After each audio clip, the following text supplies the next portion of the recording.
Waduh, panas nih panas. Intinya adalah sekarang para penggemar voli di Indonesia nih lagi ribut deh. Lagi ribut karena kenapa? Karena pemain yang diturunkan di FVC Challenge Cup 2024 ternyata adalah pemain-pemain muda. Nggak ada Megawati, nggak ada Wilda, dan bintang-bintang lainnya. Nah, ini hari ini akan kita kupas di Bincang Voli at Sportase, dan tentu saja masih sama temen gue nih, Mas Bogi. Halo Mas, Yo. gimana kabarnya Mas? Panas, Alhamdulillah baik, dan panas juga panas emang ya? cuacanya. Panas ya, cuaca Jakarta panas walaupun tadi sebentar hujan, dan juga jagat voli lagi panas juga. Panas juga. Lebih panas dari Jakarta bahkan menurut gue. Jadi intinya adalah emang waktu setelah squad pertama diumumkan, gue emang dengar kabar akan ada pergantian gitu. Tapi gue tidak menyangka kalau pergantiannya ternyata semasif ini. Banyak pemain-pemain muda atau semuanya bahkan pemain-pemain muda yang diturunkan, dan ini ternyata ya boleh dibilang bikin penggemar voli kecewa Mas Bogi. Kita udah singgung kan ya di sisi Iya. sebelumnya ya. 14 pemain dipanggil, 6 pemain diantaranya adalah dari pemain Jakarta Bin. Waktu itu saya sudah ngomong bahwa bersedia gak Bin melepas 6 pemainnya. Nah itu Gitu dia. loh. Yang kebetulan adalah statusnya adalah memang mereka inilah pemain nasional. Di tengah mereka mempersiapkan putaran kedua Proliga. Betul. Posisi Jakarta Bin sendiri belum nyaman. Mereka baru meraih 4 kemenangan, 2 kekalahan. Begitu juga dengan tim-tim lainnya. Mereka juga berupaya untuk berbenah untuk menghadapi putaran kedua di mana sekarang lagi rehat dan lagi akan berlangsung pekan ini divisi, ya kan? Saya coba konfirmasi semuanya. Dari mulai kemarin saya bilang Luciana Tarore, ternyata nggak dijawab. Ya kan? Kemudian muncul nama-nama ini. Nama-nama baru. Dari 14 nama, tinggal 13 nama, tinggal 3 nama yang masih ada ketika Iya. itu. Aulia, Maradani Namira. Maradona, satu lagi saya lupa tuh. Nah, saya coba WA Lodri. Waktu itu saya dapat minggu siang Iya. daftar nama ini. Minggu siang saya dapat kop suratnya resmi, bukan yang dari Instagram ya. Saya dapat kop suratnya resmi, saya dikonfirmasi sama temen, ini benar revisi tim yang buat benar. Saya coba konfirmasi ke Lodri sambil ngirim suratnya itu. Dan sampai hari ini nggak ada jawaban. Oh, itu jarang-jarang ya, Mas Jarang-jarang. Lodri nggak bales WhatsApp. Nggak balas Itu WhatsApp. jarang, Jarang. sangat jarang jujur aja. Terus penasaran kan? Ya kalau pengalaman saya untuk pemain-pemain yang dipilih timnas itu biasanya PBVS itu membentuk suatu tim selama Proliga berlangsung. Nah, tim ini nanti yang diminta masukan untuk memilih pemain-pemain ini. Dulu sih ada Mas Guy Gustaman biasanya, terus ada Cak Food yang dari Jawa Timur, ada beberapa lagi. Nah, saya mencoba mengkonfirmasi ke salah satunya yang biasa diminta PB untuk ini. Saya tanya, ikut dilibatkan nggak untuk memberi masukan pemain-pemain yang akan tampil di FVC? Ternyata kata dia selama putaran pertama nggak ada perintah seperti itu, nggak ada permintaan seperti itu, ya kan? Udah, akhirnya timbullah nama-nama baru ini, 12 nama baru ini. Ketika timbul 12 nama baru ini, malam pun saya juga baru tahu ternyata Aul nggak berangkat. Aul nggak berangkat karena kabarnya nggak dapet izin dari Petro. Kabarnya. Dari 12 nama ini, Aul sebenarnya yang paling berpengalaman. Iya. Di SEA Games 2 tahun kemarin kan dia udah main Iya, kan. sama Maradani Namira walaupun belum berpengalaman cuman rising star lah. Rising Star. Betul. Kemarin Pak Ketum bilang bahwa pemberitahuan dari FVC terlambat. Iya. Jadi ketika sudah Proliga sudah jalan, mereka baru berkirim surat atau apalah istilahnya. Iya. Seperti yang kita lihat di video di YouTube yang ada. Saya pribadi bilang, loh, FVC ini kan udah turnamen terjadwal. Udah terjadwal, Turnamen betul. tahunan gitu loh. Nggak ujuk-ujuk tiba-tiba, gue menjarakan ini gitu loh. Iya. Itu, kalau saya pribadi melihatnya dengan perubahan pemain ini adalah suatu resiko atau suatu imbas dari jadwal Proliga yang digeser dari Januari ke bulan Mei. Bentrok sama kalender FIVB. Bentuk dengan ya FIVB, kejuaraan Asia segala macam lah. Betul. Biasanya kan pada umumnya tuh kalender kompetisi lokal baik di Indonesia maupun di luar kan biasanya mulai Agustus ini biasanya klub udah mulai bersiap-siap dari mulai pembelian pemain segala macam. Setiap September roda kompetisi mereka berputar sampai April. Nah, ketika Mei udahlah tuh ada agenda internasional buat negaranya masing-masing gitu segala macam. Itu loh. Itu yang jadi pertanyaan saja, bener gak ini telat pemberitahuannya. Yang kedua kemarin Menpora mengatakan bahwa untuk tahun ini FIC yang mengadakan ada Volleyball World. Saya nggak tahu volleyball yang dimasuk ini apakah perorangan atau organisasinya. Kalau organisasinya berarti kan Federasi Bola Voli Dunia. Yang menjadi pertanyaan saya adalah ada situasi apa di Federasi Bola Voli Asia? Karena kita sama sekali nggak dengar apa-apa soal kisruh segala macam nggak ada. Jadi nggak mungkin di take over sama FIVB kan? Nah, ada kasus apa segawat itu yang harus di take over? Iya. Kemarin kan dibilang bahwa katanya ada pertemuan nanti di Bali untuk membahas ini. Nah, kita tunggu jawabannya aja seperti apa gitu. Terlepas dari itu semua, ya saya senang ini ada pemain-pemain muda yang akhirnya dipilih, gitu loh. Walaupun saya ada kekhawatiran mungkin nantinya mereka tidak bisa berbuat banyak di FIC. Iya, apalagi satu grupnya sama Vietnam, Kazakhstan. Kazakhstan ikut lagi, tahun lalu kan dia absen. Sekarang ikut lagi satu grup sama Indonesia tuh. Ini bukan mengecilkan peluang mereka ya. Betul. Bukan mengecilkan peluang mereka. Saya sendiri senang ada. Saya itu paling antusias kalau ada pemain-pemain muda baru yang orbit, apalagi main di timnas gitu loh. Satu, kita tidak ada TC. Iya. Nggak ada TC lah, nggak ada pelatnas istilahnya. Mereka mendadak dikumpulkan, udah dipilih 11 orang tanpa ada TC, tanpa ada seleksi segala macam. Mereka langsung berangkat. Yang kedua, mereka ini adalah pemain-pemain pelapis ya, yang bahkan jarang bermain di Proliga, gitu loh.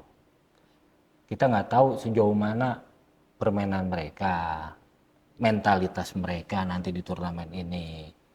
Tidak ada, ibaratnya tidak ada leader untuk memimpin mereka gitu loh di lapangan. Kita itu tetap aja butuh gitu loh pemain-pemain yang berpengalaman. Saya sih berharapnya kemarin taruhlah ada 2 atau 3 pemain senior, yang lainnya junior gitu loh, untuk membimbing mereka seperti itu. Yang kedua adalah selanjutnya adalah masalah pemilihan pelatih. Nah, ini mengundang tanda tanya juga dari Valafori Mania. Iya benar. Dari Alim Suseno kemudian berpindah ke Pedro. Enggak, padahal Pedro sendiri baru di downgrade dari pelatih ke asisten. Asisten pelatih di Pedro. Iya, diganti sama Risco. Itu kan berarti ada suatu rapor yang tidak bagus dari Pedro. Di seri Jogja ya. Seri Jogja. Betul. Di Proliga. Kemudian dia dipercaya untuk membimbing anak-anak muda ini gitu loh. Ya kita nggak bisa berharap banyak lah kalau kayak seperti itu kan ya. Bahwa ini tekanannya juga pasti lebih besar. Yang saya khawatirkan lagi adalah, nah, jika mereka ini nanti gagal di FIC. Oh iya, itu pasti serangan netizen. Serangan netizen kayak gimana? Ya kita tahu sendiri lah ya, netizen Indonesia tuh ya kayak seperti apa di gitu. Tengah U23 kemarin bisa sampai semifinal kan? Iya. Tiba-tiba di volley ternyata gini. Nah, ya saya sih berharap ya sudahlah. Mau diapakan lagi? Ini resiko dari kita menggeser agenda Proliga dari Januari ke Mei, ya seperti ini, bentrokan semua. Gitu. Iya. Dan ini kan tidak hanya di putri kan, di tim putra pun juga nanti seperti itu. Yang saya dengar kabar kemungkinan adalah Jakarta Garuda. Ditambah pemain lain, Luffy ya? Ditambah pemain lain, salah satunya ada Luffy. Luffy, betul. Gitu loh.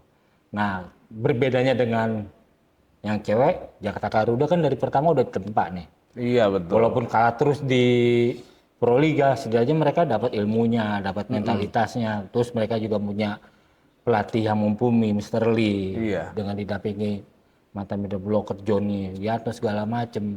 Nah, setidaknya mental mereka dan permainan mereka itu udah lebih terasa dibandingkan dengan yang putri. Betul, karena yang putri kalau kita lihat di sini yang bermain secara reguler di Proliga itu adalah cuman si Maradanti Namira. Cuma itu dia nggak reguler banget kan? Iya, nggak reguler banget. Tapi setidaknya jam terbangnya di antara pemain yang lain lumayan. Lumayan lah. Ya, saya sih berharap ya ini jadi pengalaman mereka bermain di event seperti ini. Dan netizen jangan marah-marah banget lah. Iya Kasihan betul, mereka. karena mereka memang harus diakuin jam terbang untuk main di timnasnya ini bisa dibilang ya hampir semuanya belum ada. Belum ada. Di klub pun juga masih Di berkurang. klub juga masih berkurang, jadi kalau seandainya hasilnya tidak terlalu baik, ya itu adalah hal yang wajar. Itu sudah bisa dibilang udah calculated, sudah bisa diperhitungkan sebelumnya. Kan sebelumnya. Nah, yang menarik kemarin kan ada pernyataan bahwa bakal jadi Untuk SEA SEA Games. Iya. Kalau saya pribadi Seharusnya lebih mengutamakan ini daripada SEA Games. bukan SEA Games. Agak sedikit meragukan bahwa SEA Games ini semua pemain ini yang bakal ada di bawah. Itu dia betul. Bahkan sampai setengahnya pun saya juga masih meragukan. Nah iya. Saya menduga nanti SEA Games ya 14 pemain pertama nanti ini. Itu betul. Masa ya nggak mungkin kan dong. ini, walaupun nanti kemungkinan juga bakal ada perobakan kan ya. Karena kan Pro Liga masih ada putaran kedua, ada final pur, kita bisa melihat nanti pemain-pemain lokal kita yang mana yang performanya meningkat atau enggak. Gitu. Kan soalnya nggak mungkin pemain-pemain kayak Mega gitu. Tapi ntar dulu. SEA Games 2025 Bangkok itu di bulan apa gue juga belum tahu tuh Mas. Nah, iya kan? Kalau ternyata digelarnya pas di kalender kompetisi dunia gitu. Bukan kalender kompetisi dunia. Kalender kompetisi yang di situ Mega ikut. Apakah klubnya kelepas? Iya. Padahal SEA Games itu kan ya bisa dibilang kan ya bukan agenda FIVB gitu ya. Benar. Mungkin nggak Mega main ya. Nah itu dia. Atau misalnya SEA Games-nya mungkin Bangkok menetapkan di bulan kayak dulu tuh kan dulu pernah tuh SEA Games tuh digelar November Desember tuh zaman Singapura ya. Zaman Singapura. Kalau ternyata ditaruh di situ kan susah juga. Bisa juga. Atau ditaruh di awal tahun gitu. Umumnya kan Juli Agustus. Mei. Kan? Biasanya kalau kan? di dalam beberapa SEA Games terakhir sih Mei ya. Mei. Di bulan Mei ya. Kalau untuk SEA Games sih sebenarnya setelah 2019 saya berharap ada regenerasi walaupun nggak semuanya ya. Setidaknya ada beberapa pemain muda lah. Ya kita lihat aja di posisi blocker masih ada Agustin balik lagi. Wilda yang sudah menyatakan pensiun ternyata balik lagi. Betul. Saya sih berharap ya ada pemain-pemain baru lah junior itu untuk mengisi di posisi tersebut. Ya, kita lihat kan di Pro Liga Shin mulai bagus lagi dengan Petro. Iya betul. Mira Suci ya. Makin mateng dia permainannya. Itulah posisi middle blocker. Kemudian di setter misalnya, ayo kita coba berani dengan. Kalau saya ngobrol dengan beberapa mantan pemain, sebetulnya di posisi setter itu kemampuan mereka tidak beda jauh ya, gitu. Masih sama rata. Di outside setter ya mungkin harus ada yang baru-baru diselipkan 1 atau 2 orang setiap posisi. Setidaknya kan regenerasi itu berjalan. Gitu. Iya. Jadi intinya hikmahnya dengan menurunkan pemain muda ini, pemain-pemain ini jadi punya jam terbang yang lebih tinggi dan diharapkan talent pool voli putri Indonesia makin banyak. Jadi mungkin rotasinya jadi lebih enak, persaingan menuju tim intinya, menuju Big 14 atau Big 12-nya ini jadi lebih sengit. Kan jadi lebih bagus ya, pemain-pemain yang senior juga akan terpacu kalau yang muda-muda ini meningkat. Apalagi nih di Vietnam, kalau lawan Vietnam mereka akan berhadapan dengan Tang Tri Tang Tui yang main di musim depan main di Kusei Boru. Tim peringkat 5 Liga Turki musim lalu. Iya. Berarti bukan tim ecek-ecek kan? Bukan tim ecek-ecek Vietnam jelas. Dan kalau melihat itu kan berarti Vietnam bukan dadakan kan? Iya, Vietnam jelas menurunkan pemain utamanya. Pemain utamanya kan. Nah, itu loh. Kita lihat seperti itu. Dan yang juga jadi permasalahan selama ini di bola voli kita adalah pelatih. Iya, pelatih diganti-ganti. Kita event kelar kan?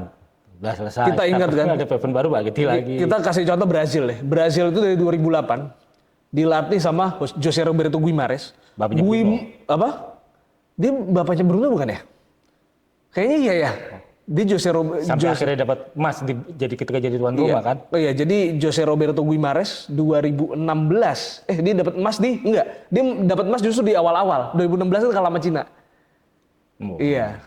Dia dapat emas di 2 Olimpiade pertamanya. Terus abis itu sempat menurun juga Brasil. 2016 mereka kalah di kandang, Jose Roberto Guimares gak dipecat. Terus sampai sekarang.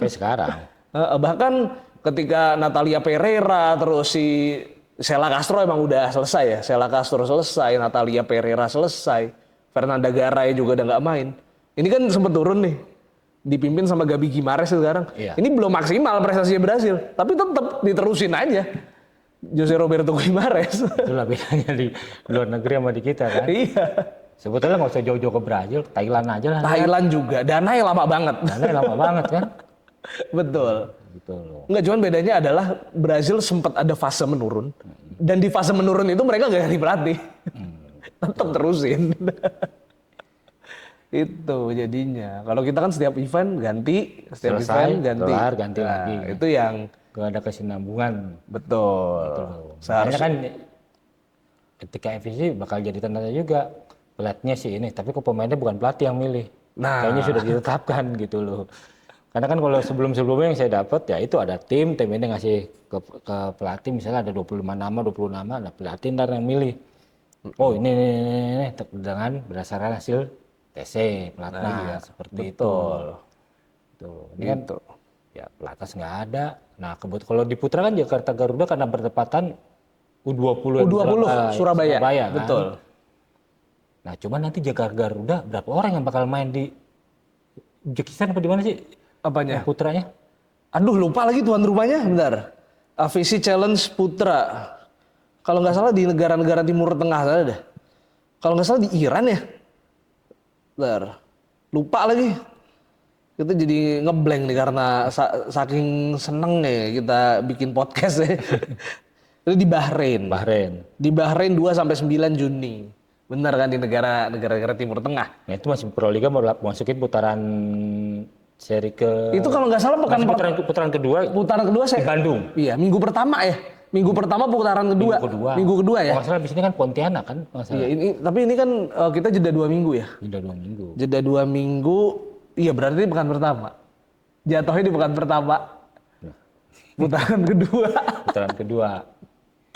Nah itu dia Jakarta Garuda sebagian besar pemainnya dipakai terus ntar di Proliga rosternya cuma berapa?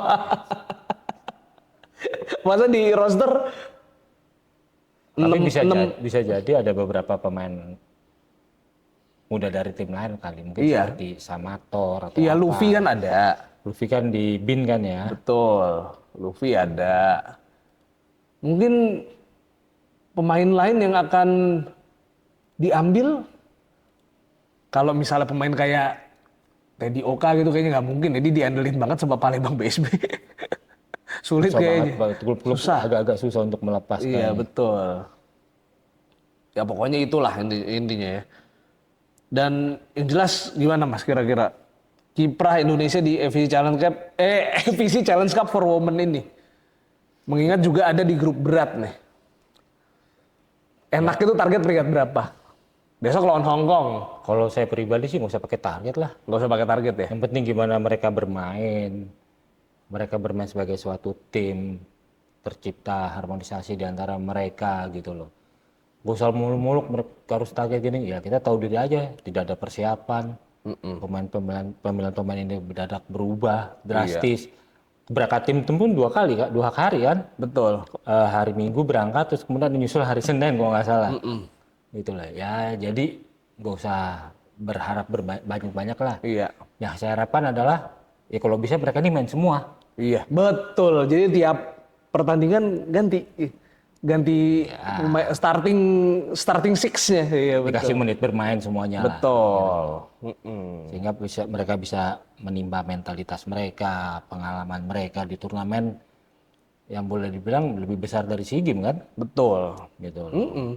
Sehingga jam terbang mereka tahu gitu loh. Oh bermain di turnamen seperti itu kayak begini tekanannya, mentalitasnya seperti apa gitu.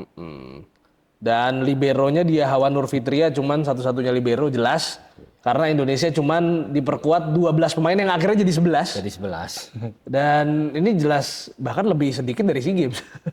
SEA Games kan kita tahu sebetulnya bisa bawa 14 tapi 12.